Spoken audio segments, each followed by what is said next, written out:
जय माता दी। माता रानी की कृपा आप सभी पर बनी रहे। आज आप देवी भागवत पुराण कथा का अंतिम अध्याय सुनेंगे। इसी के साथ देवी भागवत पुराण कथाएं समाप्त हो जाएंगी। आप सभी का बहुत बहुत धन्यवाद जिन्होंने बहुत धैर्य और संयम के साथ हमारे चैनल पर हर दिन इन कथाओं को सुना और कमेंट के माध्यम से हमें अपना प्यार दिया। उम्मीद है आने वाले कार्तिक मास में भी आप इसी प्रकार से कथाएं सुनेंगे। अगर आप कार्तिक मास के नियमों के बारे में जानना चाहते हो तो इसकी वीडियो आपको हमारे चैनल पर एक दिन पहले तक मिल जाएगी, आप जरूर देखिएगा। अब सुनिए आज का अध्याय। इससे पहले के अध्याय में आपने सुना था कि किस प्रकार देवराज इंद्र एक मुनि त्रिशरा के तप से परेशान हो गए थे, भयभीत हो गए थे। उन्हें लग रहा था कि कहीं त्रिशरा मुनि देवराज इंद्र का पद, उनका सिंहासन न हासिल कर लें। इसीलिए उन्होंने पहले तो उनकी तपस्या भंग करने के लिए अप्सराओं को भेजा, और जब अप्सराएं इस कार्य में सफल नहीं हुई तब देवराज इंद्र ने अपने वज्र से खुद ही त्रिशरा मुनि का वध कर दिया। मुनि त्रिशरा के 3 मुख थे, जिनमें से उनका वध होते ही तीनों मुख से अलग अलग पक्षी निकल आए। एक मुख से कबूतर, दूसरे से गौरैया और तीसरे मुख से तीतर पक्षी उड़कर चले गए। इसके साथ ही उनके प्राण प्रयाण कर गए। मुनि त्रिशरा को मृत देखकर देवराज इंद्र को बड़ा हर्ष हुआ। इधर जब त्वष्टा ने सुना कि मेरा प्रिय और परम धार्मिक पुत्र त्रिशरा मार डाला गया, तब उनके मन में क्रोध की सीमा नहीं रही। उन्होंने ये कहा कि मेरा पुत्र एक पुण्यात्मा मुनि था और जिसके द्वारा वो मारा गया है उससे बदला अवश्य लेना है, इसलिए उसके वध के लिए मैं पुनः पुत्र उत्पन्न करूंगा। देवता मेरा पराक्रम और तपोबल देखें, वह पापी अपने किए हुए पाप के सारे कुफल पर ध्यान दे। इस प्रकार कहने के बाद त्वष्टा मुनि ने पुत्र उत्पन्न करने के उद्देश्य से अथर्ववेद के मंत्रों का उच्चारण करके अग्नि में हवन करना आरंभ कर दिया। उस समय क्रोध ने उनको व्याकुल कर रखा था। लगातार 8 रात्रियों तक हवन होता रहा। अग्नि प्रचंड लपटों से धधकती रही। इसके बाद उस अग्नि से एक दिव्य पुरुष प्रकट हो गया जो अग्नि के समान ही प्रकाशमान था। अग्नि से प्रकट हुआ वह पुत्र महान तेजस्वी और बलवान था। उसके शरीर से अग्नि के समान प्रकाश फैल रहा था। वह त्वष्टा के सामने खड़ा हो गया।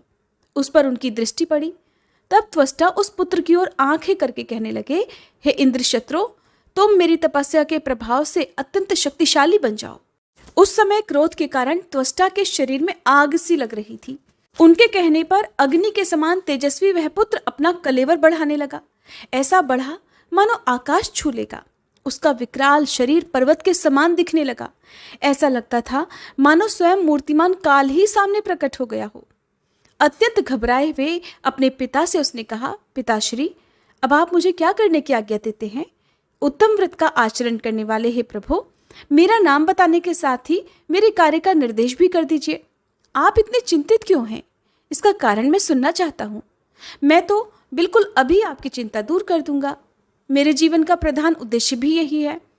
इस पुत्र के उत्पन्न होने से क्या लाभ जो पिता को दुखी दुख झेलना पड़े? मैं अभी समुद्र पी डालता हूँ।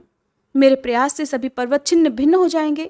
मैं तेज किरणों को बिखेरने वाले इस उगते हुए सूर्य को अभी रोक देता हूँ। आप मुझे आज्ञा दीजिए, मैं आज ही देवताओं सहित इंद्र और यमराज को भी मार डालता हूँ। इनके अलावा और भी कोई विपक्षी नहीं बच सकता। इन सबको और इस पृथ्वी को भी उखाड़कर मैं समुद्र में फेंक देता हूँ। अपने पुत्र के ऐसे अनुकूल वचन सुनकर त्वष्टा के आनंद की सीमा नहीं रही। इसलिए पर्वताकार शरीर वाले उस पुत्र से वे कहने लगे, पुत्र, तुम इस समय मुझे व्रजिन अर्थात संकट से बचाने में समर्थ हो, इसलिए वृत्र नाम से इस संसार में तुम्हारी प्रसिद्धि होगी। महाभाग, तुम्हारा त्रिशरा नाम से विख्यात तपस्वी भाई था। उसके 3 सामर्थ्यशाली मस्तक थे। वह तुम्हारा भाई वेद और वेदांग का पूर्ण ज्ञाता था। उसे सारी विद्याएं ज्ञात थी। त्रिलोकी को चकित करने वाली तपस्या में वह प्रायः लीन रहा करता था। अभी आज ही इंद्र ने वज्र से मारकर उसके मस्तक काट डाले हैं। मेरा वह पुत्र तो सर्वथा निरपराध था, उसका कोई भी अपराध नहीं था। सहसा ये अप्रिय घटना घट गई। इसलिए हे पुरुष व्याघ्र, अब तुम इस पापी इंद्र को परास्त कर दो, क्योंकि वह ब्रह्मघाती, नीच, निर्लज, दुर्बुद्धि और महान शठ है। पुत्र के शोक से अत्यंत व्याकुल त्वष्टा इस प्रकार कहकर तरह तरह के दिव्य आयुधों के निर्माण में लग गए। फिर इंद्र का वध करने के लिए उन आयुधों से वृत्तासुर को उन्होंने सुसज्जित कर दिया। उन्होंने मेघ के समान प्रतिभाशाली और भार सहने में समर्थ शीघ्रगामी एक अत्यंत सुदृढ़ रथ वृत्तासुर को दे दिया और उसे युद्ध करने की आज्ञा भी दे दी। व्यास जी कहते हैं, राजन, इसके बाद महाबली वृत्तासुर वेद के पारगामी विद्वानों द्वारा स्वस्ति वाचन कराकर रथ पर बैठा और इंद्र को मारने के लिए चल पड़ा। देवताओं ने जिन बहुत से दैत्यों को परास्त कर दिया था, वे क्रूर स्वभाव वाले दानव भी वृत्तासुर को महान बलि समझकर उसकी सेवा करने के लिए उसके साथ ही चल दिए। ये दानव युद्ध करने के विचार से आ रहा है, ये देखकर इंद्र के गुप्तचर बड़ी तेजी के साथ देवराज के पास पहुंचे और वृत्तासुर क्या करना चाहता है उन्होंने ये सूचना उन्हें दे दी। दूतों ने कहा, हे स्वामिन, वृत्तासुर नाम का दानव आपका घोर शत्रु है। त्वष्टा ने इस बलवान राक्षस को उत्पन्न किया है। अब बहुत ही तेजी से वह रथ पर बैठकर इधर ही आ रहा है। पुत्र की मृत्यु से दुखी होने के कारण त्वष्टा के मन में क्रोध उत्पन्न हो गया था। उन्होंने आपका संहार करने के लिए मंत्र प्रयोग से इस दुर्धर्ष दैत्य को उत्पन्न किया है। इसके साथ बहुत से राक्षस भी हैं। महाभाग, भयंकर शब्द करने वाला ये शत्रु बड़ा ही विकराल है। इसकी आकृति ऐसी है मानो मंद्राचल या फिर सुमेरु पर्वत हो। अब इसके आने में किंचित मात्र भी देरी नहीं है, इसलिए अब आप हे देवराज अपनी रक्षा का प्रयास करें। उसी अवसर पर अत्यंत डरे हुए देवता भी वहां आ पहुंचे। अभी इंद्र गुप्तचरों की बात सुन ही रहे थे कि इतने में वे भी अपनी अपनी बातें सुनाने लगे। देवतागण कहने लगे, भगवान, इस समय स्वर्ग में तरह तरह के अपशगुन हो रहे हैं। पक्षियों की बोली से जान पड़ता है जैसे महान भय सामने आना चाहता है। कौवे, गीद, बाज और कंक नाम वाले भयंकर पक्षी घरों में आते हैं और तरह तरह की बोली बोलकर रोने लगते हैं। चिड़ियों की चींची कूकू शब्दों की तो कोई गणना ही नहीं है। हाथी और घोड़े आदि वाहन आंखों से आंसू की धारा गिरा रहे हैं। महाभाग, रात में भवनों पर रोती हुई राक्षसियां आती हैं और उनका अत्यंत भयंकर शब्द सुनाई देने लगता है। हे मानद, बिना आंधी के ही ध्वजाएं टूटकर गिर रही हैं। आकाश, पाताल और मर्त्यलोक चारों तरफ उत्पात ही उत्पात दिख रहा है। रात में सियारेनियां घर के आंगन में आती हैं और करुण स्वर में रोने लगती हैं। हर घर में गिरगिटों के जाले लगे हैं। प्रायः अनिष्ट की सूचना देने वाले सभी अंगों में फड़कन शुरू हो गई है। व्यास जी कहते हैं, राजन, देवताओं की ये बातें सुनकर देवराज इंद्र चिंतित हो गए। उन्होंने बृहस्पति जी को बुलाया और उनसे वे मनोगत बात पूछने लगे। कहने लगे कि हे ब्राह्मण, बड़े आश्चर्य की बात है, अचानक ये इतने भयंकर अपशगुन क्यों हो रहे हैं? महाभाग, आप सर्वज्ञ हैं, इस विघ्न को दूर करने की आप में पूर्ण योग्यता है। आप बुद्धिमान, शास्त्र के तत्व को जानने वाले और देवताओं के गुरु हैं, विधियों के ज्ञाता। हे ब्राह्मण, आप शत्रु क्षय करने वाली कोई शांति करने की कृपा करें, जिससे मुझे दुख न देखना पड़े। वैसा ही आपको कोई प्रयास करना चाहिए। तब बृहस्पति जी बोले, हे इंद्रदेव, मैं क्या करूं? इस समय तुम्हारे द्वारा बड़ा घोर और निंदित कर्म जो हो गया है। निरपराधी मुनि को मारकर तुम क्यों इस बुरे फल के भागी बन गए? अत्यंत उग्र पुण्य और पापों का अमिट फल शीघ्र ही भोगना पड़ता है। इसलिए कल्याण चाहने वाले पुरुष को चाहिए कि खूब सोच विचार कर ही कोई कार्य करे। जिससे दूसरों को कष्ट मिले वैसा काम कभी ना करे। दूसरों को पीड़ा देने वाला स्वयं सुखी रहे, ये तो बिल्कुल असंभव है। हे शक्र, तुमने मोह और लोभ में पड़कर ब्रह्म हत्या कर डाली है। अब सहसा किए हुए उसी पाप कर्म का ये फल तुम्हारे सामने आ गया है। सभी देवता मिलकर भी उस वृत्तासुर को नहीं मार सकते और तुम्हें मारने के लिए वो ही आ रहा है। उसके साथ बहुत से दानव भी आ रहे हैं। वासव, दिव्य आयुधों को लेकर वह सामने आ रहा है। देवेंद्र, वह प्रतापी दुर्धर्ष दैत्य जगत का संहार करने की इच्छा से आ रहा है। अब वह किसी प्रकार मारा नहीं जा सकेगा। राजन, इस प्रकार बृहस्पति जी के कहने पर वहां कोलाहल मच गया। यक्ष, गंधर्व, किन्नर, तब को ही सार समझने वाले मुनि तथा देवता सब के सब घर छोड़कर भाग गए। ये देखकर इंद्र बड़े चिंतित हो गए। फिर तो सेना सजाने के लिए उन्होंने अपने सेवकों को आज्ञा दे दी और कहा कि तुम लोग वसुओं, रुद्रों, अश्विनी कुमारों और आदित्यों को यहाँ बुलाकर लाओ। पूषा, भग, वायु, कुबेर, वरुण और यम आदि सभी प्रधान देवता अस्त्र शस्त्र लेकर विमानों पर बैठे और शीघ्र ही यहाँ आ जाएं, क्योंकि इस समय शत्रु हम पर चढ़ाई कर रहा है। इस प्रकार सेवकों को आज्ञा देकर देवराज इंद्र ऐरावत हाथी पर सवार होकर अपने भवन से चल पड़े। ऐसे ही सभी देवता भी अपने अपने वाहनों पर सवार होकर अस्त्र शस्त्र लेकर निकल पड़े। तब तक वृत्तासुर भी दानवों को साथ लिए हुए मानस पर्वत की उत्तरी सीमा पर पहुंच गया। इंद्र भी देवताओं के साथ उस स्थान पर पहुंचे और युद्ध आरंभ हो गया। फिर तो उस युद्ध स्थल पर देवराज इंद्र और वृत्तासुर में बड़ी भयंकर लड़ाई छिड़ गई। मानवीय वर्षों से 100 वर्षों तक युद्ध होता रहा। मनुष्य तथा आत्मानुभावी ऋषि सबके मन में आतंक छा गया। पहले वरुण का उत्पात भंग हुआ, फिर वायुगण विचलित हुए। इसके बाद यम, अग्नि और इंद्र सब के सब युद्ध स्थल से भाग गए। इंद्र प्रभृति सभी देवता भाग गए। ये देखकर वृत्तासुर भी अपने पिता त्वष्टा के पास वापस लौट गया। उस समय त्वष्टा मुनि प्रसन्नतापूर्वक आश्रम पर विराजमान थे। वृत्तासुर ने उन्हें प्रणाम करके कहा, पिताजी, मैंने आपका कार्य सिद्ध कर दिया। इंद्र आदि जितने भी देवता युद्ध भूमि में उपस्थित थे वे सभी परास्त हो गए और इस प्रकार भाग गए मानो सिंह के सामने हाथियों और हिरणों में भगदड़ मच जाती है। इंद्र तो पैदल ही भाग गया है। उसके श्रेष्ठ हाथी को मैं पकड़ कर ले आया हूँ। भगवान, अब आप हाथियों में प्रशंसनीय इस ऐरावत को स्वीकार कर लीजिए। डरे हुए प्राणियों को मारना अन्याय है, ये समझकर मैंने उसके प्राण छोड़ दिए। पिताजी, आज्ञा दीजिए, अब मैं आपका कौन सा मनोरथ पूर्ण करूं। सभी देवताओं के हृदय में घोर आतंक छा गया था। थक जाने से व्याकुल होकर, हे पिताजी, वो तो भाग गए। और इंद्र भी निर्भय नहीं रह सका। उसने अपने ऐरावत हाथी को छोड़कर स्वर्ग की राह पकड़ ली। व्यास जी कहते हैं, हे राजन, वृत्तासुर की ऐसी बात सुनकर त्वष्टा के आनंद की कोई सीमा नहीं रही। उन्होंने कहा, पुत्र, आज मैं अपने आप को पुत्रवान समझता हूँ। मेरा जीवन सफल हो गया। तुमने मुझे पवित्र कर दिया। आज मेरा मानसिक संताप दूर हो गया। तुम्हारे अद्भुत पराक्रम को देखकर अब मेरे मन में किसी प्रकार की कोई दुविधा, कोई दुख, कोई हलचल नहीं रही। पुत्र, अब मैं तुम्हारे हित की बात कहता हूँ, सुनो और उस पर ध्यान दो। महाभाग, बड़ी सावधानी के साथ आसन जमाकर तपस्या करना परम आवश्यक है। किसी का भी निरंतर विश्वास कभी नहीं करना चाहिए। तुम्हारा शत्रु इंद्र महान कपटी है। उसे तरह तरह की भेद विद्याएं भली भांति आती हैं। तपस्या से लक्ष्मी प्राप्त होती है। उत्तम राज्य पाने के लिए तपस्या परम साधन है। तप के प्रभाव से ही प्राणियों में बुद्धि और बल आते हैं और इसी के आचरण से प्राणी युद्ध में विजय भी प्राप्त करता है।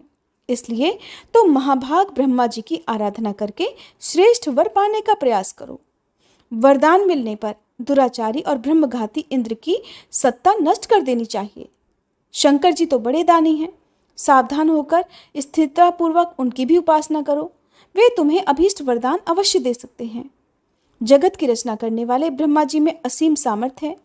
उन्हें संतुष्ट करके तुम अमरत्व प्राप्त कर लो, फिर पापी इंद्र को परास्त कर देना।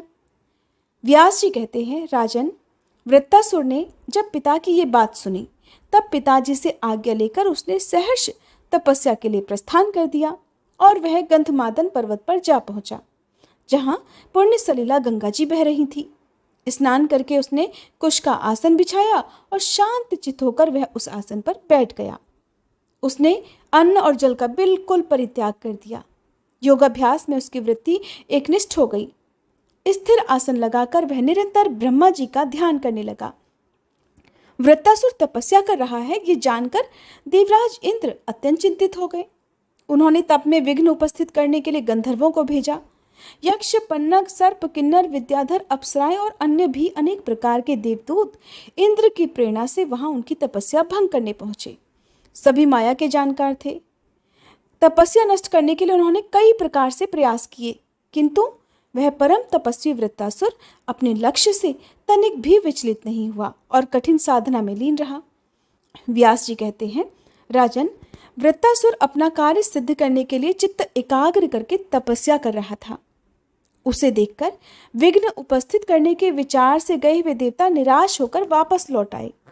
तपस्या के 100 वर्ष पूरे होने पर लोक पितामह ब्रह्मा जी हंस पर बैठे हुए तुरंत वहां पधारे। आकर उन्होंने कहा, हे त्वष्टानंदन, शांत रहो। अब ध्यान करने की आवश्यकता नहीं है। वर मांगो, मैं तुम्हारे मनोरथ पूर्ण करने के लिए तैयार हूँ। तपस्या करते हुए तुम अत्यंत दुर्बल हो गए हो। ये देखकर अब मैं परम संतुष्ट हूँ। तुम्हारा कल्याण हो। वत्स, अपना अभीष्ट वर मांग लो। व्यास जी कहते हैं, ब्रह्मा जी जगत के अद्वैत करता है।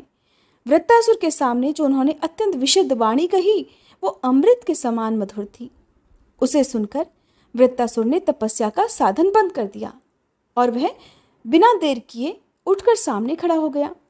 उस समय प्रसन्नता के उद्वेग से उसकी आंखों में आंसू भर गए। वह दोनों हाथ जोड़े नम्रतापूर्वक मस्तक झुकाकर ब्रह्मा जी के चरणों में प्रणाम करके सामने खड़ा हो गया। नम्रता के कारण उसका शरीर झुका हुआ था। फिर वरदाता ब्रह्मा जी से, जो तपस्या से परम संतुष्ट थे, अत्यंत गदगद वाणी में कहने लगा, प्रभु, आज आपका अत्यंत दुर्लभ दर्शन मिल जाने से मुझे सभी देवताओं का पद प्राप्त हो गया। किंतु हे नाथ, मेरा प्रवर्ध मन एक बड़ी कठिन इच्छा से युक्त है। हे कमलासन, उस इच्छा को पूर्ण करने के लिए मैं निवेदन करता हूँ। हालांकि आपसे कोई भी भाव छुपा नहीं है, आप सब कुछ जानते हैं। मैं चाहता हूँ भगवान, लोहे या काठ से बने हुए, सूखे या भीगे या इसके सिवा अन्य किसी भी प्रकार के अस्त्र शस्त्रों से मेरी कभी मृत्यु न हो सके। मेरा पराक्रम सदा बढ़ता रहे, जिससे परम बलशाली देवता युद्ध में मुझे कभी न जीत सके। व्यास जी कहते हैं, राजन, वृत्र के इस प्रकार प्रार्थना करने पर ब्रह्मा जी उसके प्रति कहने लगे, वत्स उठो, तुम्हारा कल्याण हो। जाओ, तुम्हारी इच्छा सदा सफल होगी। सूखे गीले अस्त्र शस्त्र से और किसी कठोर पदार्थ आदि से तुम्हारा कोई वध नहीं कर सकेगा। मेरी ये बात अमिट है। वृत्तासुर को इस प्रकार वरदान देकर ब्रह्मा जी स्वर्गलोक में पधार गए। वर पाकर वृत्तासुर के हर्ष की कोई सीमा नहीं रही। वह अपने घर लौट गया। उस महान मेधावी दैत्य ने अपने पिता त्वष्टा के सामने ब्रह्मा जी से वरदान पाने की बात स्पष्ट कर दी। वरदान मिले हुए पुत्र को पाकर त्वष्टा परम प्रसन्न हो गए। उन्होंने उससे कहा, पुत्र, तुम्हारा कल्याण हो। अब तुम मेरे शत्रु इंद्र को परास्त करो। ये इंद्र बड़ा पापी है। इसने मेरे निरपराध पुत्र त्रिशरा का वध कर डाला है। तुम जाओ और इसके प्राण हर लो। इसके बाद युद्ध में विजय होने के बाद स्वर्ग का शासन सूत्र भी तुम्हारे हाथ में रहना परम आवश्यक है। बेटा, पुत्र वध से उत्पन्न हुए मेरे अपार दुख को दूर करने में अब तुम तत्पर हो जाओ। पिता के जीवित रहते उनकी आज्ञा का पालन करे। मृत्यु होने पर पुत्र भूरी भोजन कराए, मृत्यु दिवस पर बहुसंख्यक ब्राह्मणों को भोजन कराए और फिर गया में जाकर पिंडदान करे। इन 3 कर्मों से पुत्र की पुत्रता सार्थक होती है। इसलिए बेटा, मेरा घोर संताप शांत करना तुम्हारा परम कर्तव्य है, क्योंकि मेरे मन से त्रिशरा का दुख कभी दूर नहीं हो पाता। वो मेरा पुत्र सुशील, सत्यवादी, तपस्वी और वेद का अद्वितीय जानकार था। उस बेचारे निरपराधी पुत्र को इस कलुषित विचार वाले इंद्र ने मार डाला। व्यास जी कहते हैं, राजन, त्वष्टा की ऐसी बातें सुनकर अत्यंत दुर्जय वृत्तासुर रथ पर सवार होकर तुरंत पिता के भवन से निकल पड़ा। युद्ध में उत्साह बढ़ाने वाले धौंसे पिटवाए गए, शंख ध्वनि हुई। इस प्रकार उस अभिमानी दैत्य ने नियम पूर्वक यात्रा की। वह सेवकों से कह रहा था कि मैं इंद्र को मारकर स्वर्ग का अकंटक राज्य भोगूंगा। इस प्रकार घोषणा करते हुए वह आगे बढ़ने लगा। सैनिक उसके चारों ओर से उसे घेरे हुए थे। उस समय उसकी विशाल सेना की गर्जना से अमरावती भयभीत हो उठी। वृत्तासुर आ रहा है ये जानकर इंद्र ने बड़ी शीघ्रता के साथ अपनी सेना सजाना आरंभ कर दिया। शत्रुसूदन इंद्र ने तुरंत संपूर्ण लोकपालों को बुलाया और उन्हें युद्ध करने की आज्ञा दे दी। चक्रव्यूह का निर्माण करके इंद्र स्वयं उसके बीच में विराजमान हो गए। शत्रु की सेना को कुचल देने की शक्ति रखने वाला वृत्तासुर तुरंत ही वहां आ पहुंचा। इसके बाद देवताओं और दानवों में भयंकर युद्ध छिड़ गया। युद्ध में उपस्थित इंद्र और वृत्तासुर दोनों के मन में ही इस युद्ध में विजय होने की इच्छा भरी हुई थी। देवता और दानव दोनों एक दूसरे के रहस्यों को जानते हुए बड़े उत्साह के साथ लड़ रहे थे। अपने अपने उत्तम आयुधों से एक दूसरे पर प्रहार करने में वे सभी व्यस्त थे। इस प्रकार का भयंकर संग्राम छिड़ जाने पर वृत्तासुर की क्रोधाग्नि धधक उठी। उसने अचानक इंद्र को पकड़ा और उन्हें वस्त्र और कवच आदि सहित अपने मुख में डाल लिया और स्वयं युद्ध के मैदान में ज्यों का त्यों डटा रहा। महाराज, उस समय उसके हर्ष की कोई सीमा नहीं रही। इंद्र के वृत्तासुर के मुंह में चले जाने पर देवताओं के मन में बड़ा आश्चर्य और दुख हुआ। इंद्र मारे गए, इस प्रकार बारंबार विलाप करते हुए वे सभी चिल्ला उठे। देवराज, मुख में छिप गए। ये जानकर सभी देवता अत्यंत व्याकुल होकर दीनतापूर्वक प्रणाम करके बृहस्पति जी से कहने लगे, हे बृहस्पति जी, आप तो हमारे परम गुरु हैं, बताइए अब हमें क्या करना चाहिए। हम सभी देवता रक्षा कर रहे थे, फिर भी वृत्तासुर ने इंद्र को निगल लिया है। उनके न रहने से हम लोगों का तो सारा पराक्रम ही समाप्त हो गया, इसलिए अब हम क्या कर सकते हैं। हे विभो, आप इंद्र का उद्धार होने के लिए शीघ्र ही कोई अनुष्ठान करने की कृपा करें। तब बृहस्पति जी कहने लगे, देवताओं, क्या किया जाए, वृत्तासुर प्रबल शत्रु है, इसने इंद्र को मुख में डाल लिया है। वे उसी में पड़े हुए हैं, परंतु अभी वे जीवित हैं। व्यास जी कहते हैं, राजन, देवराज की वह दशा देखकर सभी देवता चिंता के कारण अत्यंत घबरा उठे। फिर आपस में विचार करके इंद्र को छुड़ाने के लिए वे तुरंत प्रयास करने लगे। उन्होंने बृहस्पति जी की सहमति से शत्रु का संहार करने वाले महान बलवती जम्भाई का सृजन किया। वृत्तासुर को जम्भाई आई और उसका मुंह खुल गया। ऐसी स्थिति में कुछ समय तक उसका मुंह फैला रहा और इंद्र अपने अंगों को समेटकर तुरंत उसके मुख से बाहर निकल आए। तभी से जगत में जम्भाई की उत्पत्ति हुई। देवराज बाहर निकल आए, ये देखकर सभी देवताओं के मुख पर मुस्कान छा गई। इसके बाद फिर से युद्ध प्रारंभ हो गया। देवताओं और दानवों का वह रोमांचकारी घोर संग्राम 10,000 वर्षों तक चलता रहा। संपूर्ण संसार त्रस्त हो गया। अभिमान में चूर रहने वाले वृत्तासुर की शक्ति जब जब अधिक बढ़ गई, तब उसके तेज से फीके पड़ जाने के कारण इंद्र परास्त हो गए। युद्ध में हार जाने पर उन्हें महान दुख हुआ। उनकी हार देखकर देवताओं के दुख की कोई सीमा नहीं रही। फिर तो इंद्र प्रभृति सभी देवता युद्ध का मैदान छोड़कर भाग गए। तुरंत वृत्तासुर आया और देवसदन पर उसने अपना अधिकार जमा लिया। स्वर्ग के सारे उपवन अब उसके उपभोग में आने लगे। उसने इंद्र के हाथी ऐरावत को भी अपनी सवारी के काम में ले लिया। राजन, अब सभी देव विमानों की व्यवस्था वृत्तासुर के हाथों में आ गई। सर्वोत्तम उच्च श्रवा घोड़े का स्वामी अब वह खुद हो गया। कामधेनु, गऊ, पारिजात पुष्प, अप्सराएं और जो कुछ भी रत्न थे, उन सब पर वृत्तासुर का अधिकार हो गया। अपने स्थान से च्युत हुए सारे देवता पर्वतों की कंदराओं में जाकर बड़े कष्ट के साथ समय बिताने लगे। अब उन्हें यज्ञ में भाग मिलना भी बंद हो गया। इसके बाद वे सभी देवता कैलाश पर्वत पर गए। वहां भगवान शंकर विराजमान थे। उन्होंने उन्हें हाथ जोड़कर प्रणाम किया और कहने लगे, हे देवाधिदेव महादेव, हे कृपा सिंधु, हम वृत्तासुर से परास्त हो गए हैं। भय से हमारा कलेजा कांप रहा है। प्रभु, हमारी रक्षा कीजिए। हे कल्याणदाता भगवान शंभो, उस बलि दानव ने हमारा घर तक हमसे छीन लिया है, इसलिए अब हमें क्या करना चाहिए, इसे स्पष्ट रूप से बताने की कृपा करें। महेश्वर, स्थान भ्रष्ट हम सभी देवता अब क्या करें और कहाँ जाएं? प्रभु, हमारे दुख का कोई पार नहीं है, इसलिए आप इससे उद्धार का कोई उपाय बताइए। तब भगवान शिव ने कहा, ब्रह्मा जी को आगे करके सभी देवता श्री हरि के स्थान पर चले और हम सब मिलकर उनसे पूछें कि वृत्तासुर का वध किस उपाय से संभव होगा, क्योंकि वे जनार्दन भगवान वासुदेव सर्वसमर्थ, कूटनीति के जानकार, बलवान, अत्यंत बुद्धिमान, शरण देने में कुशल और कृपा के समुद्र हैं। उन देवेश्वर की शरण में गए बिना ये कार्य सिद्ध ही नहीं हो सकेगा, इसलिए सभी कार्य संपन्न होने के लिए उनके पास चलना परम आवश्यक है। व्यास जी कहते हैं, राजन, इस प्रकार विचार करके ब्रह्मा, शंकर और इंद्र आदि सभी देवता भगवान विष्णु के स्थान को प्रस्थान कर गए।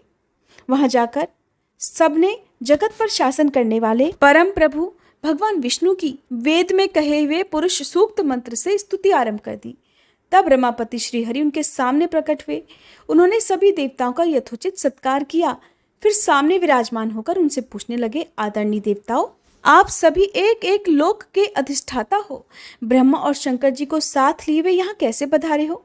आप सभी लोगों के यहाँ आने का क्या कारण है? व्यास जी कहते हैं, लक्ष्मीकांत भगवान विष्णु के ये वचन सुनकर देवता कुछ भी उत्तर नहीं दे सके। प्रायः सब के सब चिंता में पड़कर हाथ जोड़कर मौन होकर खड़े रहे। व्यास जी कहते हैं, राजन, भगवान विष्णु से किसी भी रहस्य की बात छिपी नहीं है। सभी देवताओं को इस प्रकार चिंतित और प्रेम विभोर देखकर वे उनसे कहने ही लगे, देवताओं, आप लोग मौन क्यों हो? कहो। उसे सुनकर भला या बुरा जो कुछ भी कार्य हो उसे पूरा करने का मैं प्रयास करूंगा। देवतागण कहने लगे, विभो, त्रिलोकी में भला ऐसी कौन सी बात है जो आपसे छुपी हुई हो? आप तो सब कुछ जानते हैं, फिर भी कार्य के विषय में हमसे बारंबार क्यों पूछ रहे हैं? भगवान विष्णु कहने लगे, हे श्रेष्ठ देवताओं, आपको डरना नहीं चाहिए। मुझे एक सर्वसम्मत उपाय पता है। वृत्तासुर को मारने के लिए वही उपाय मैं तुम्हें बताता हूँ, जिससे आप सभी परम सुखी हो जाओगे। आप लोगों का परम कर्तव्य है कि बल, बुद्धि, अर्थ या छल, जिस किसी प्रकार से भी अपना हित साधन हो, आप उसी उपाय से काम लें। देवताओं, यह वृत्तासुर अत्यंत अजेय शत्रु है। साम नीति का प्रयोग किए बिना सफलता असंभव है। पहले किसी प्रकार के प्रलोभन से उसे वश में कीजिए, फिर अवसर पाकर उसे मार डालना चाहिए। इसलिए गंधर्वों, आप सब के सब उस प्रचुर पराक्रमी दानव के स्थान पर जाओ और साम नीति का आश्रय लो। मैं इंद्र की सहायता अवश्य करूंगा। इनके श्रेष्ठ आयुध वज्र में गुप्त रूप से मैं प्रवेश कर जाता हूँ। देवताओं, अभी सम्यक प्रकार से समय की प्रतीक्षा करनी चाहिए। आयु समाप्त होने पर ही उसका मरण होगा। इसके अलावा इस कार्य में सफलता मिलनी असंभव है। गंधर्वों, आप सभी वृत्तासुर के पास जाओ, उससे वार्तालाप करके इंद्र के साथ उसकी मित्रता करा दो, नहीं तो ये कार्य बिल्कुल असंभव है। स्वयं मैं वामन रूप धारण करके बलि को वंचित कर चुका हूँ। एक बार मैंने मोहिनी वेश धारण किया था, जिससे सभी देवता धोखे में आ गए थे। इसलिए अपने हित पर नजर रखते हुए आप लोग मंगलमयी भगवती योगमाया के पास जाइए। देवताओं, उनके शरणापन्न होकर भावनापूर्वक मंत्रों को पढ़कर स्तुति करें, तब वे देवी आपकी सहायता अवश्य करेंगी। दुराचारियों के लिए उनके दर्शन दुर्लभ हैं। उनकी आराधना करने पर केवल इंद्र ही संग्राम में शत्रुओं को मार डालेंगे, क्योंकि मोहिनी स्वरूपा भगवती योगमाया के प्रभाव से उस समय वृत्तासुर मोहित हुआ रहेगा और ऐसी स्थिति में बड़ी आसानी के साथ वह दैत्य मारा जाएगा। परंतु ये सभी कुछ तभी हो सकता है जब परम पूज्या भगवती जगदम्बा प्रसन्न हो जाए, नहीं तो किसी के भी मन की इच्छा पूर्ण नहीं हो सकेगी। सभी कारणों के कारण को अपने में तिरोहित रखने वाली वे देवी गुप्त रूप से सर्वत्र विराजमान है। इसलिए महाभाग देवताओं, आप शत्रु का संहार करने के लिए अत्यंत आदर के साथ उन विश्व जननी देवी की उपासना में लीन हो जाओ। पूर्व समय की बात है, मुझे भी मधु और कैटब के साथ अत्यंत भयंकर युद्ध करना पड़ा था। 5000 वर्षों तक युद्ध होता रहा, तब वे मारे गए। उस समय मैंने इन परम प्रकृति भगवती जगदम्बा की ही स्तुति की थी। अत्यंत प्रसन्न होकर इन्होंने मधु और कैटब को मोहित कर लिया था, तब जाकर मैं उन्हें मार सका। भगवती के मायाजाल में पड़े हुए ये दानव बड़े महाभिमानी थे। उनकी भुजाएं बड़ी विशाल थीं। देवताओं, उसी तरह आप लोग भी भावनापूर्वक प्रकृति देवी की निरंतर उपासना करो। आपका कार्य वे अवश्य ही सिद्ध कर देंगी। इस प्रकार भगवान विष्णु ने देवताओं के सामने अपना विचार प्रकट कर दिया। तब देवता सुमेरु गिरी के शिखर पर चले गए। पारिजात के वृक्ष उस शिखर की शोभा बढ़ा रहे थे। उस एकांत स्थान में बैठकर देवताओं ने जप, तप और ध्यान आरंभ कर दिया। जो सृष्टि और संहार में संलग्न रहती हैं, भक्तों की इच्छा पूर्ण करना जिनका स्वाभाविक गुण है और जिनकी सेवा करने से सांसारिक क्लेश दूर हो जाते हैं, उन भगवती जगदम्बा की स्तुति करने में वे सभी देवता संलग्न हो गए। देवतागण कहने लगे, हे देवी प्रसन्न हो, देवताओं की रक्षा करो। वृत्तासुर द्वारा हम अत्यंत दुखी हैं। उसने युद्ध के मैदान में हमें बहुत कष्ट पहुंचाया है। दीनों का दुख दूर करने वाली हे देवी, आप परमार्थ स्वरूपा हो। देवता सदा से ही आपके चरण कमलों की छत्र छाया में आश्रय पा चुके हैं। इसलिए आप अखिल विश्व की जननी हो। इस समय प्रबल शत्रु हम पर आक्रमण किए हुए हैं। ऐसी स्थिति में अपने पुत्र की तरह आप हमारी रक्षा करो। त्रिभुवन में कोई भी ऐसी बात नहीं है जो आपको ज्ञात ना हो। फिर असुरों द्वारा संतप्त देवताओं की आप उपेक्षा क्यों कर रही हो? देवी, इस चराचर त्रिलोकी का सृजन केवल आपके ही ऊपर निर्भर है। अगर पुत्र साक्षात अपराधी ही क्यों ना हो, फिर भी अगर वे कष्ट पा रहे हो, तो एक माता का कर्तव्य है कि उन्हें बचा ले। और ये नियम तो हे माते आपका ही बनाया हुआ है। हमने तो कोई भी अपराध नहीं किया और हम आपके चरण कमलों के आश्रय में पड़े हुए हैं, फिर भी आप हमारी रक्षा क्यों नहीं करती? करुणा करने वाली देवी, क्यों आप हम पर दया नहीं करती? व्यास जी कहते हैं, राजन, इस प्रकार देवताओं की स्तुति करने पर भगवती जगदम्बा सुंदर रूप धारण करके उनके सामने ही प्रकट हो गई। उनके शरीर को सभी आभूषण विभूषित कर रहे थे। पाश, अंकुश और अभय मुद्रा से संपन्न उनकी 4 भुजाएं थी। किंकणियों से शब्द हो रहे थे। रेशमी सूत्रों से बधा हुआ कटिभाग अत्यंत मनोहर जान पड़ता था। कोयल के समान मधुर उनकी बोली थी। उनके पैर में घुंघरू बज रहे थे। खंड चंद्रमा जिसे सुशोभित कर रहा था, ऐसा मुकुट वे मस्तक पर धारण किए हुए थी। उनका मुख कमल मंद मुस्कान से भरा हुआ था। उनके 3 नेत्र अनुपम छवि बढ़ा रहे थे। उनके प्रायः सर्वांग पारिजात के पुष्पों से ढके हुए थे। वे लाल रंग के सुंदर वस्त्र धारण किए हुए थी। उनका शरीर रक्त चंदन से चर्चित था। दया की समुद्र वे देवी प्रसन्न होकर हंस रही थी। समस्त श्रृंगार उनके श्री विग्रह को सुशोभित कर रहे थे। देवता सामने खड़े हुए भगवती की ऐसी झांकी पाकर उन्हें प्रणाम करने लगे।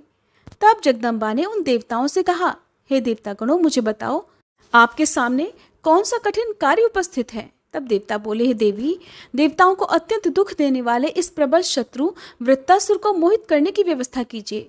इसकी बुद्धि पर आप ऐसा पर्दा डाल दीजिए कि ये देवताओं के प्रति विश्वास करने लगे और हमारे शस्त्रों में इतनी शक्ति आ जाए जिससे ये शत्रु मारा जा सके। व्यास जी कहते हैं, राजन, बहुत अच्छा, ऐसा ही होगा। ऐसा कहकर भगवती जगदम्बा वहीं अंतर्ध्यान हो गई। सभी देवता भी प्रसन्नतापूर्वक अपने अपने स्थान को चले गए। व्यास जी कहते हैं, राजन, इस प्रकार वरदान पाकर देवता और मुनि वृत्तासुर के उस श्रेष्ठ स्थान पर गए। वहां देखा मानो वह दैत्य तेज से चमक रहा हो। ऐसा प्रबल लगता था मानो त्रिलोकी को भस्म कर देगा। सभी देवता इसके ग्रास बन जाएंगे। तब वे लोग वृत्तासुर के पास जाकर बड़े प्रिय वचनों में उससे कहने लगे। उन्होंने देवताओं का कार्य सिद्ध करने के लिए ही साम नीति का आश्रय लिया था, इसीलिए बड़े प्रेम पूर्वक वे उससे बात कर रहे थे। उनके मुख से बड़ी ही मधुर वाणी निकल रही थी। उन्होंने कपट भरी बड़ी ही मधुर और सरस वाणी से वृत्तासुर के साथ संधि करने का प्रस्ताव रखा और उसे प्रसन्न कर लिया। उनकी बात सुनकर वृत्तासुर कहने लगा, महाभाग, सूखे या गीले अस्त्र, पत्थर या भयंकर वज्र से दिन में और रात में देवताओं सहित इंद्र मुझे ना मारे, इस प्रकार की शर्त पर इंद्र के साथ संधि की जा सकती है, नहीं तो ये संधि होना बिल्कुल असंभव है। व्यास जी कहते हैं, राजन, इसके बाद उन्होंने वृत्तासुर से कहा कि बहुत ठीक, ऐसा ही होगा। इंद्र ने आकर सारी शर्तों को स्वीकार कर लिया। तब से वृत्तासुर इंद्र की बातों पर विश्वास करने लगा। उनके साथ उनकी मित्रवत बातचीत होने लगी। कभी दोनों एक साथ नंदन वन में चले जाते, तो कभी गंधमादन पर्वत पर, कभी समुद्र के तट पर जाकर बड़े आनंद के साथ घूमने लगते। इस प्रकार की मित्रता हो जाने पर इंद्र को बड़ी प्रसन्नता हुई। फिर भी वृत्तासुर को मारने की इच्छा उनके मन में बनी हुई थी। वे उपाय ढूंढ रहे थे। उनका मन सदा बेचैन रहता था। कोई ऐसा अवसर मिल जाए, इसी बात का वो इंतजार कर रहे थे। एक समय की बात है, इंद्र के प्रति पूर्ण विश्वास करने वाले अपने पुत्र वृत्र को संबोधित करके त्वष्टा मुनि उनसे कहने लगे, महाभाग, मैं तुम्हारे हित की बात कहता हूं, उसे सुनो। जिससे एक बार बहुत बड़ा अहित हो चुका है, उसके प्रति कभी किसी भी प्रकार विश्वास नहीं करना चाहिए। इंद्र तुम्हारा पूर्व बैरी है। दूसरों से डाह रखने की वृत्ति उसके मन से कभी अलग नहीं होती। लोभ से मतवाला होकर वह सदा द्वेष करता रहता है। उसके मन में सदा पाप बुद्धि बनी रहती है। दूसरों का छिद्र ढूंढना, कपट करना और अभिमान में आकर चूर हो जाना उसका स्वाभाविक गुण है। पुत्र, किसी भी प्रकार इंद्र के प्रति विश्वास मत करना। जो एक बार पाप कर चुका है, वो फिर बार बार पाप करने में भला क्या संकोच करेगा। व्यास जी कहते हैं, राजन, इस प्रकार की हितपूर्ण बातें कहकर त्वष्टा ने अपने पुत्र को भली भांति समझाया, किंतु माया के वशीभूत हो जाने के कारण उसने उन बातों पर ध्यान ही नहीं दिया। एक समय की बात है, इंद्र ने वृत्तासुर को समुद्र के तट पर देखा। उस समय अत्यंत भयंकर संध्याकालीन बेला प्रतीत हो रही थी। इसके बाद महात्माओं ने जो वरदान दिया था, वो बातें इंद्र के ध्यान में आ गई। सोचा, इस समय भयंकर संध्या सामने उपस्थित है। इसे न रात माना जाता है और न दिन ही। अब इसी अवसर पर इस शत्रु को बल प्रयोग करके मार डालना चाहिए। ये बात बिल्कुल ठीक लग रही है। जहां निर्जन स्थान में ये अकेला ही मिल भी गया है, इससे बढ़कर उपयुक्त समय भला और कौन होगा। ऐसा मन ही मन विचार करके इंद्र ने उसे तुरंत ही मार डालने का विचार किया। परंतु उसके मन में इस प्रकार की चिंता उठने लगी कि इस शत्रु को मैं कैसे मारूं, क्योंकि ये तो अजय है। इंद्र इस प्रकार सोच ही रहे थे कि समुद्र में बहते हुए पानी के फेन पर देवराज की दृष्टि पड़ गई। ये फेन अर्थात झाग ऐसा जान पड़ता था मानो पर्वत का टुकड़ा हो। सोचा, ये फेन ना तो सूखा है ना गीला ही, इसे शस्त्र भी नहीं कहा जा सकता। फिर तो कौतूहलवश इंद्र ने उस फेन को ही हाथ में उठा लिया। साथ ही अपार श्रद्धा प्रकट करते हुए उन्होंने परमा शक्ति भगवती को ध्यान का लक्ष्य बनाया। चिंतन करते ही भगवती वहां पधारी और उन्होंने उस फेन में अपना अंश स्थापित कर दिया। भगवान विष्णु तो वज्र में प्रवेश कर ही चुके थे। उस वज्र को फेन से ढक दिया गया। इंद्र ने ऐसे फेनयुक्त वज्र को वृत्त पर फेंक दिया। उसके लगते ही वज्र से कटे हुए पर्वत की तरह वह दानव एकाएक जमीन पर गिर पड़ा। उसी क्षण उसके प्राण प्रयाण कर गए। अब देवराज इंद्र के आनंद की सीमा नहीं रही। शत्रु का नाश हो जाने पर इंद्र ने बड़ी प्रसन्नता के साथ सभी देवताओं को एकत्रित किया और वे उन भगवती जगदम्बा की आराधना में संलग्न हो गए, जिनकी कृपा से शत्रु को मारने में उन्होंने सफलता प्राप्त की थी। अनेक प्रकार के स्तोत्रों का उच्चारण करके वे देवी को प्रसन्न करने लगे। पद्मराग मणि से भगवती की मूर्ति बनाई गई।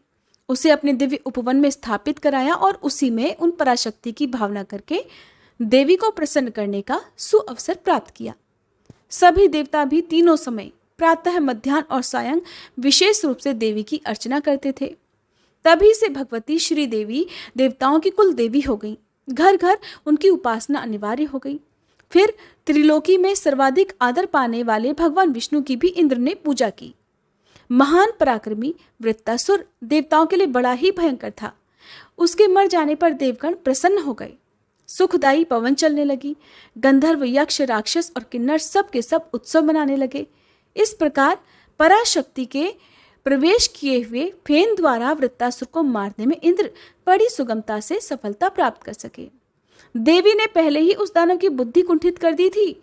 इसके बाद तो त्रिलोकी में ये बात फैल गई कि देवी ही वृत्तासुर का संहार करने वाली है। उन्होंने इंद्र के द्वारा ही से मरवाया था, इसलिए इंद्र ने इसका वध किया है, ऐसा कहा जाता है। व्यास जी कहते हैं, राजन, वृत्तासुर की जीवन लीला तो समाप्त हो गई, पर वृत्तवध की हत्या के भय से इंद्र अत्यंत घबराए हुए अमरावती सिधारे। मुनियों के मन में भी आतंक छा गया। वे सोचने लगे कि इस शत्रु को मारने के लिए हमने ये कितना नीच कर्म कर डाला। निश्चय ही हमारे धोखे में पड़कर ये मारा गया है। आज इस इंद्र के संपर्क में आने से हम जो मुनि कहलाते थे वह मुनि शब्द ही व्यर्थ हो गया। आज तो हम भी विश्वासघाती बन गए। पाप को पैदा करने वाली और अनर्थों की जननी इस ममता को धिक्कार है। पापियों को परामर्श देने वाला, बुद्धि देने वाला, प्रेरित करने वाला और पापियों का समर्थन करने वाला भी उतने ही पाप का भागी होता है। धर्म, अर्थ, काम और मोक्ष, इन चार पदार्थों में धर्म और मोक्ष ये दो ही सार पदार्थ हैं, सो नष्ट हो गए। इस प्रकार की मानसिक चिंता से अत्यंत संतप्त होकर वे मुनि लोग भी अपने आश्रम पर चले गए। उनके मुख पर उदासी छाई हुई थी। राजन, इंद्र ने मेरे पुत्र को मार डाला है, ये अप्रिय समाचार सुनकर त्वष्टा रो पड़े। दुख से उनका हृदय धधक उठा। वे बार बार शोक प्रकट करने लगे। फिर अत्यंत शोकाकुल होकर जहां वृत्र की लाश पड़ी हुई थी वहां गए। उसे देखा और उसके पारलौकिक संस्कार की व्यवस्था विधिवत संपन्न की। उन्होंने जल में बैठकर स्नान किया, तिलांजलि दी और महान शोकाकुल होकर मित्रघाती पापात्मा इंद्र को शाप देने को तैयार हो गए। उन्होंने कहा, जिस प्रकार अनेक प्रतिज्ञाओं के प्रलोभन में डालकर इंद्र ने मेरे पुत्र का वध कर दिया है, वैसे ही ये भी महान दुख का भागी बने। ये ब्रह्म रेखा है, अर्थात इसे कोई टाल नहीं सकता। इंद्र को ऐसा शाप देकर अत्यंत दुखी हुए त्वष्टा सुमेरु पर्वत के शिखर पर चले गए और वहीं रहकर उन्होंने महान दुष्कर तपस्या आरंभ कर दी। राजा जन्मेजय ने पूछा, पितामह, वृत्र का वध करने के बाद इंद्र की क्या दशा हुई? आगे वे दुखी भोगते रहे या कभी उन्हें सुख का अवसर भी प्राप्त हुआ? मुझे ये प्रसंग बताने की भी कृपा करें। व्यास जी कहते हैं, महाभाग, प्राणी को अपने किए हुए शुभाशुभ कर्मों का फल अवश्य ही भोगना होता है। ये नियम देवता, दानव और मानव सभी के लिए अनिवार्य है। कोई बलवान हो या दुर्बल, उसके द्वारा जो भी थोड़ा या बहुत कर्म बन गया है उसका फल भोगना उसके लिए सर्वथा अनिवार्य है। इस संसार में प्रायः देखा जाता है कि अच्छे समय आने पर सभी अपने बन जाते हैं, परंतु जब दैव प्रतिकूल हो जाता है तब कोई किसी का सहायक नहीं होता। दुर्भाग्य के अवसर पर माता, पिता, भाई, पत्नी, सेवक, मित्र या पुत्र, इनमें से कोई भी किसी के द्वारा कोई सहायता नहीं मिलती। कर्ता को ही पाप और पुण्य का फल भोगना होता है, ये सर्वथा सिद्ध है। वृत्तासुर के वध के बाद सभी लोग अपने अपने स्थानों पर चले गए। उस समय इंद्र का तेज बिल्कुल क्षीण हो गया था। ये इंद्र ब्रह्मघाती है, ऐसा कहकर सभी देवता उनकी निंदा करने लगे। कौन ऐसा व्यक्ति है जो प्रतिज्ञा पूर्वक सत्य वचन से बंध जाने पर भी अपने विश्वस्त और मित्र बने हुए मनुष्य के प्राण हरण करने में तत्पर हो जाए।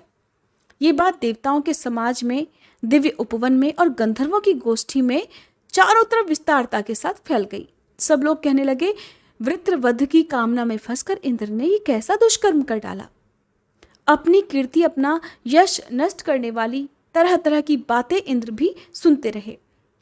जगत में जिसकी कीर्ति नष्ट हो गई, उस व्यक्ति के कलुषित जीवन को धिक्कार है। रास्ते में जाते हुए ऐसे व्यक्ति को देखकर शत्रु भी हंस पड़ते हैं। इंद्रद्युम्न राजर्षि माने जाते थे। उन्होंने कुछ भी पाप नहीं किया था, किंतु कीर्ति नष्ट हो जाने के कारण वे भी स्वर्ग से ढकेल दिए गए। फिर जो स्वयं पाप कर्म कर चुका है वो कैसे नहीं गिरेगा। राजा ययाति भी बहुत थोड़े अपराध पर स्वर्ग से बहिष्कृत कर दिए गए थे। ऐसे ही एक राजा थे जिन्हें 18 युगों तक कर्कट की योनि में रहना पड़ा। सभी सिद्धियों के घर में रहते हुए भी इंद्र के मन में शांति नहीं थी। वे सभा में बिल्कुल बैठते ही नहीं थे। वे भय से घबराकर जोर जोर से श्वास लिया करते थे और कभी कभी तो मूर्छित भी हो जाते थे। ये स्थिति देखकर इंद्राणी ने उनसे पूछा, प्रभु, आपका भयंकर शत्रु तो मार ही डाला गया, फिर भी आप इतने भयभीत क्यों हैं? शत्रु पर विजय प्राप्त करने वाले हे स्वामिन, कौन सी चिंता आपको बेचैन कर रही है? लोकेश, आप एक साधारण प्राणी की तरह क्यों लंबी लंबी सांसें खींचते हुए सदा सोच में डूबे रहते हैं? दूसरा कोई बलवान शत्रु तो दिखता भी नहीं जिससे आप इतने चिंतातुर हो गए। तब इंद्र ने कहा, यद्यपि कोई बलवान शत्रु मेरे सामने नहीं है, फिर भी ब्रह्म हत्या के भय से मैं इतना डर गया हूं कि घर में रहते हुए भी मुझे सुख नहीं है, ना ही शांति है। ना तो मुझे नंदन वन में ही सुख मिल रहा है और न अमृत तथा वह देव प्रसाद ही सुख दे पा रहे हैं। गंधर्वों के गान और अप्सराओं के नृत्य भी मुझे सुखकर नहीं लग रहे। तुम जैसी सहधर्मिणी और अनेक प्रकार की देवांगनाएं भी मुझे सुखी नहीं कर पाती। कामधेनु, गऊ और कल्प वृक्ष से भी मैं सुख नहीं पा रहा। क्या करूं? कहाँ जाऊं? कहाँ जाने से मेरा कल्याण होगा? प्रिय, इसी चिंता से व्यग्र रहने के कारण मेरे मन में आग धधक रही है। व्यास जी कहते हैं, राजन, अत्यंत घबराई हुई अपनी प्रिय पत्नी शची से ऐसी बातें कहकर इंद्र घर से निकल पड़े और मानसरोवर पर चले गए। भय से उनका कलेजा कांप रहा था। शोक के कारण उनकी शक्ति क्षीण हो गई थी। वे उस उत्तम सरोवर में जाकर एक कमल के नाल में छिप गए।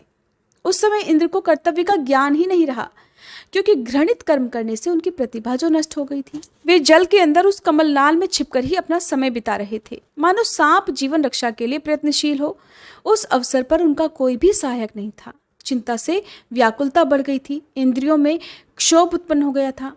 राजन, जब ब्रह्म हत्या के भय से दुखी होकर इंद्र वहां से चले गए, तब देवताओं का मन चिंता से अत्यंत संतप्त हो गया। अनेक प्रकार के उत्पात होने लगे। उपद्रवों से अभिभूत सारे जगत में कोई शासक ही नहीं रहा। मेघों ने पानी बरसाना बंद कर दिया। पृथ्वी में धान्य उपजाने की शक्ति नहीं रही। नदियों की धाराएं टूट गईं। तालाब बिना जल के हो गए। इस प्रकार की अराजकता फैल जाने पर सभी देवताओं और मुनियों ने परस्पर विचार करके नहुष को इंद्र पद पर नियुक्त कर दिया। राजन, यद्यपि नहुष धर्मात्मा था, फिर भी इंद्र बन जाने पर उसके मन में राजसी वृत्ति उत्पन्न हो गई। फलस्वरूप वह विषयों में आसक्त हो गया। एक समय की बात है, शची के गुणों को सुनकर उन्हें पाने के लिए नहुष के मन में इच्छा उत्पन्न हो गई। इसलिए उसने ऋषियों से कहा, मेरे पास इंद्राणी क्यों नहीं आती? देवताओं, आप सभी लोगों ने ही इस समय मुझे इंद्र बनाया है, इसलिए मेरी सेवा करने के लिए शची को भी यहाँ भेजा जाए। इस अवसर पर देवताओं और मुनियों को सभी प्रकार से मेरा प्रिय कार्य करना चाहिए, क्योंकि मैं उनका इंद्र हूँ। सभी लोक पर मेरा शासन है, इसलिए मुझे प्रसन्न करने के लिए शची शीघ्र ही मेरे महल में आ जाए। नहुष की ये दोषपूर्ण बात सुनकर देवताओं और ऋषियों के मन में चिंता के कारण घबराहट हो गई। वे इंद्राणी के पास गए और मस्तक झुकाकर कहने लगे, इंद्राणी जी, दुरात्मा नहुष अब आपको पाने की इच्छा प्रकट कर रहा है। उसने क्रोधित होकर हमसे ये वचन कहा है कि शची को यहाँ भेजा जाए। उसके अधीन रहने वाले हम कर ही क्या सकते हैं, क्योंकि इस दुरात्मा को तो इंद्र ही बना दिया गया है। देवताओं और ऋषियों द्वारा नहुष की ये अप्रिय बात सुनकर शची का मुख मुरझा गया। वे बृहस्पति जी से कहने लगी, ब्राह्मण, मैं आपकी शरण में आई हूँ, नहुष से मेरी रक्षा कीजिए। तब बृहस्पति जी कहने लगे, देवी, पापांध नहुष से आप किंचित मात्र भी भय मत करो। वत्से, सनातन धर्म का परित्याग करके मैं तुम्हें उसके पास नहीं जाने दूंगा। शरण में आए हुए दुखी व्यक्ति को जो नीच मनुष्य आश्रय नहीं देता, उसे युग पर्यंत नरक की यातना भोगनी पड़ती है। हे शची, तुम शांत चित्त होकर विराजमान रहो, मैं कभी भी तुम्हारा त्याग नहीं करूंगा। इस प्रकार नहुष ने सुना कि शची बृहस्पति जी की शरण में चली गई हैं, तब वह उनके ऊपर भी चिल्ला उठा।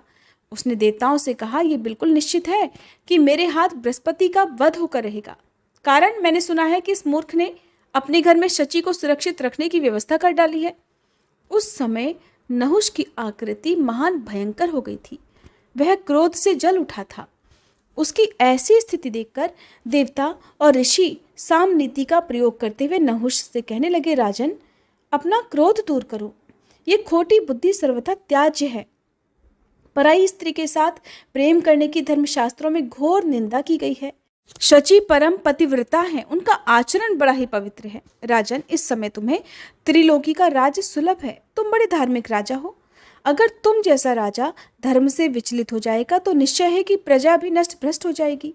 राजा को चाहिए कि सभी प्रकार से सदाचार का पालन करे। किंतु नहुष ने कहा, देवताओं, शची मेरे पास आ जाए और ऐसा करने से तुम्हारी तो बड़ी भलाई होगी ही, वो भी परम सुखी हो जाएगी। अगर ऐसा नहीं होगा तो फिर मेरी अशांति का शमन नहीं हो सकता। ये मैं तुम्हारे सामने बिल्कुल सच्ची बातें कह रहा हूँ। तब बृहस्पति जी ने शची की रक्षा हेतु भगवती जगदम्बा की स्तुति की। स्तुति से प्रसन्न हुई जगदम्बा ने उन्हें भगवान विष्णु की शरण में जाने के लिए कहा। राजन, कर्तव्य निश्चित हो जाने पर वे परम प्रभु भगवान विष्णु के धाम में गए और उनकी स्तुति करने लगे। आदिदेव भगवान विष्णु अखिल जगत के स्वामी हैं। शरण में आए हुए व्यक्ति पर कृपा करना उनका स्वभाव ही है। अपनी वाणी व्यक्त करने में परम कुशल देवताओं ने अत्यंत उदास होकर उनसे कहा कि भगवान, देवराज इंद्र ब्रह्महत्या के दुख से अत्यंत दुखी होकर कहीं अन्यत्र कालक्षेप कर रहे हैं। हम पर घोर संकट आ गया है, इससे आप हमारी रक्षा करें, साथ ही इंद्र ब्रह्महत्या से मुक्त हो जाएं। इसका उपाय भी आप बतलाने की कृपा करें। देवताओं की ये करुण प्रार्थना सुनकर भगवान विष्णु उनसे कहने लगे, देवताओं, इस अवसर पर ब्रह्महत्या के पाप से मुक्त होने के लिए इंद्र को अश्वमेध यज्ञ करना चाहिए। इस परम पावन यज्ञ के प्रभाव से वे फिर से तुम्हारे इंद्र बन जाएंगे। ये अश्वमेध यज्ञ भगवती जगदम्बा को संतुष्ट करने के लिए एक अचूक साधन है। यह निश्चय है कि इस यज्ञ से संतुष्ट होकर भगवती जगदम्बा ब्रह्महत्या प्रभृति सारे पापों को नष्ट कर देंगी और इंद्राणी भी नियम पूर्वक भगवती जगदम्बा की आराधना में लग जाएं। भगवती जगदम्बा कल्याणमयी हैं। इनकी आराधना करने पर सुखी होने में कोई संदेह नहीं है। देवताओं, अब अपने ही किए हुए पाप से नहुष का बहुत शीघ्र ही संहार हो जाएगा। इंद्र भी अश्वमेध यज्ञ के प्रभाव से पुण्यात्मा बनकर अपनी संपत्ति प्राप्त कर लेंगे। उन्हें अपना सर्वोत्तम आसन पुनः सुलभ हो जाएगा। अमित तेजस्वी भगवान विष्णु की ये पवित्र वाणी सुनते ही बृहस्पति जी को अपना अगुआ बनाकर सभी देवतागण उस अविगत स्थान को चले गए जहां इंद्र कालक्षेप कर रहे थे, अर्थात छुपे हुए थे। उन्होंने वहां पहुंचकर इंद्र को आश्वासन दिया और सर्वोत्तम यज्ञ कराने की समुचित व्यवस्था भी की। उस यज्ञ के संपन्न हो जाने पर भगवान श्रीहरि वहां पधारे और उनके द्वारा ब्रह्महत्या को विभाजित करके वृक्षों, नदियों, पर्वतों और स्त्रियों पर फेंक दिया गया। यों ब्रह्महत्या से मुक्त होकर इंद्र पुनः शुद्ध हो गए।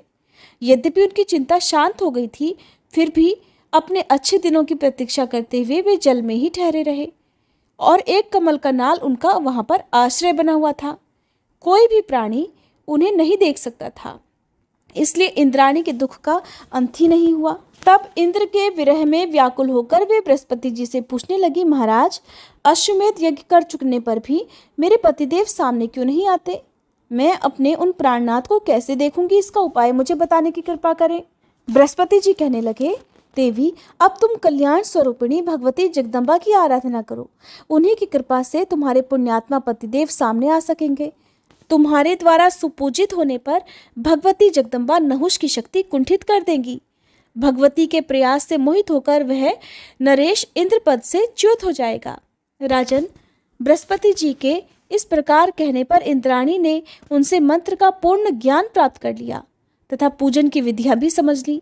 यों गुरु के अनुग्रह से मंत्र का ज्ञान हो जाने पर शची ने भगवती भुवनेश्वर की सभी प्रकार से आराधना आरंभ कर दी।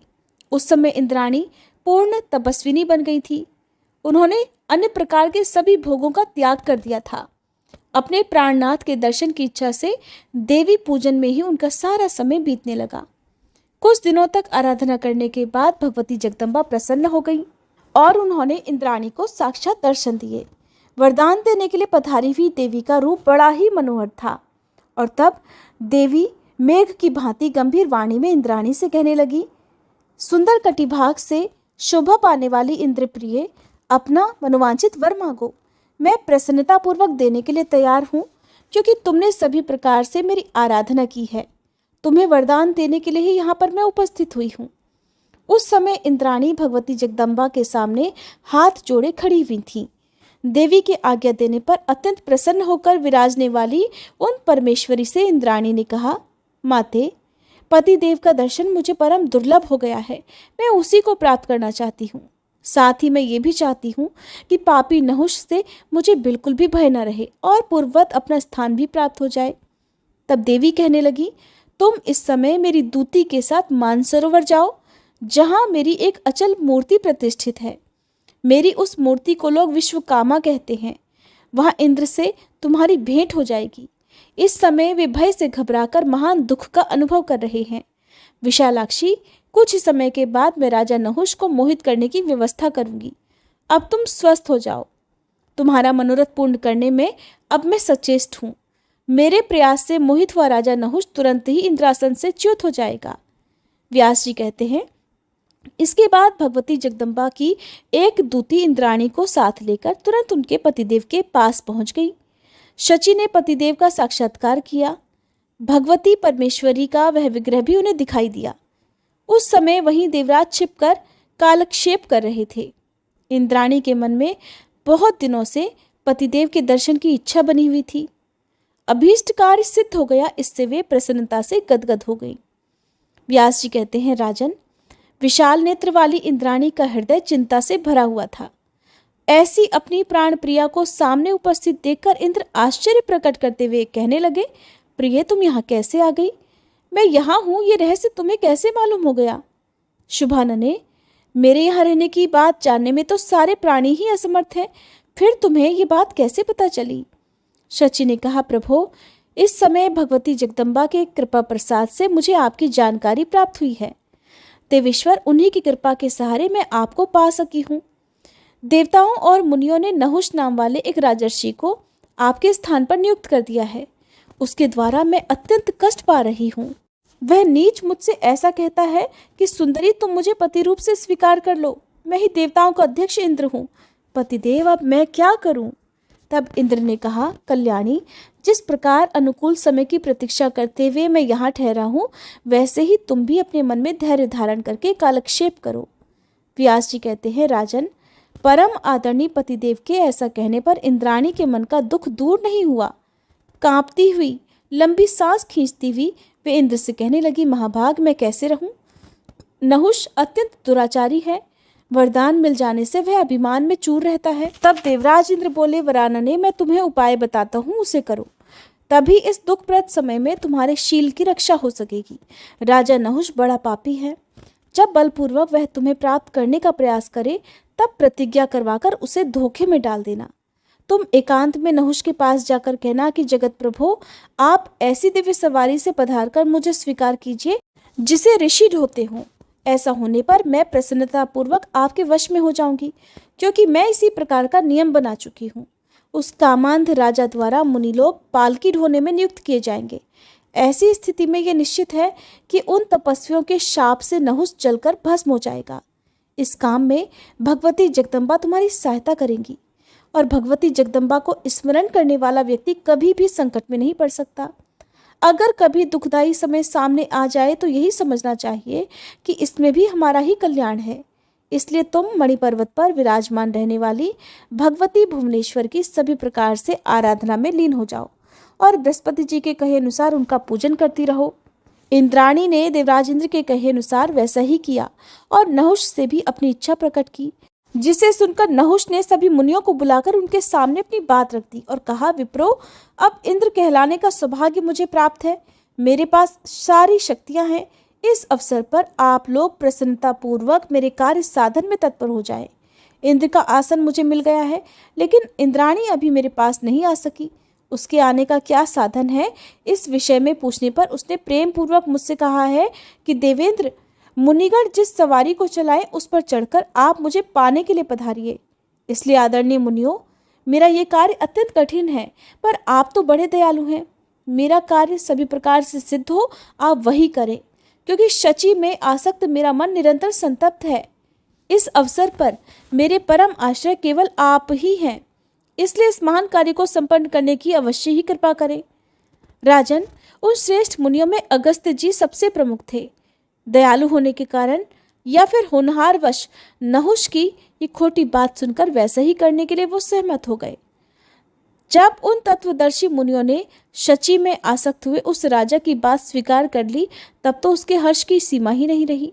वह तुरंत एक मनोरम पालकी पर जा बैठा और दिव्य मुनियों को उसे ढोने के लिए नियुक्त करके सर्प सर्प अर्थात चलो चलो कहने लगा। उस समय कामातुर हो जाने से नहुष की बुद्धि भ्रष्ट हो गई थी। उसने अगस्त्य जी के मस्तक पर अपने पैर से मार दिया। लोपामुद्रा के प्राणपति अगस्त्य जी परम श्रेष्ठ तपस्वी माने जाते हैं। वातापी नामक राक्षस उनका भक्ष बन चुका है। एक बार वे तो समुद्र को भी पी गए थे। पापी नहुष ने ऐसे सुयोग्य अगस्त्य जी पर कोड़े से भी चोट पहुंचा दी। इंद्राणी के चिंतन में अत्यंत व्याकुल उस राजा के मुख से मुनियों के प्रति सर्प सर्प अर्थात चलो चलो यही शब्द बारंबार निकल रहे थे। फिर तो अगस्त्य जी ने क्रोधित होकर नहुष को शाप दे दिया, अरे नीच, तू वन में भयंकर शरीर वाला एक महान सर्प बन जा। इस सर्प योनि में अनेक हजार वर्षों तक तुझे अपार कष्ट भोगने पड़ेंगे। तू शक्ति संपन्न होकर वन में भटकेगा। धर्म के अंश से युधिष्ठिर नामक एक पुण्यात्मा पुरुष प्रकट होंगे, उनसे तेरी भेंट होगी। तब उनके मुख से प्रश्नों के उत्तर सुन लेने के बाद ही तो मुक्त होगा। व्यास जी कहते हैं, इस प्रकार मुनिवर अगस्त्य जी के शाप दे देने पर राजर्षि नहुष ने उनकी स्तुति की। तुरंत ही उसकी आकृति शाप के प्रभाव से सर्प के समान बन गई और वह स्वर्ग से गिर पड़ा। इसके बाद बृहस्पति जी बड़ी शीघ्रता के साथ मानसरोवर पर गए और उन्होंने वहां के सब समाचार विस्तार पूर्वक इंद्र को सुना दिए। नहुष स्वर्ग से गिर गया इत्यादि बातें सुनकर देवराज के मन में प्रसन्नता छा गई। राजन, नहुष अब धरातल पर चला गया, ये देखकर सभी देवता भी मुनियों सहित उसी मानसरोवर पर इंद्र के पास गए। देवराज को आश्वासन देकर उन्होंने इंद्र को स्वर्ग में ले आने की व्यवस्था भी की। उनके द्वारा बड़े सम्मान के साथ फिर इंद्र स्वर्ग में लौट आए। इसके बाद देवताओं और मुनियों ने उन्हें आसन पर विराजित कर मंगल अभिषेक किया। इंद्र भी अब अपने आसन के अधिकारी बनकर शची के साथ स्वर्ग में विराजने लगे। व्यास जी कहते हैं, राजन, इस प्रकार इंद्र को अत्यंत भयंकर कष्ट सहने पड़े हैं। भगवती जगदम्बा के कृपा प्रसाद से इंद्र पुनः अपने स्थान पर प्रतिष्ठित हुए।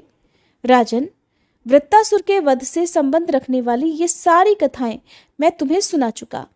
तुमने जिस विषय में प्रश्न किया है वह कथा बड़ी विलक्षण है। जो जैसा कर्म करता है उसके सामने वैसे ही फल आते हैं, क्योंकि अपने किए हुए शुभ या फिर अशुभ कर्म का फल भोगना प्राणियों के लिए अनिवार्य है, इसे कोई नहीं टाल सकता।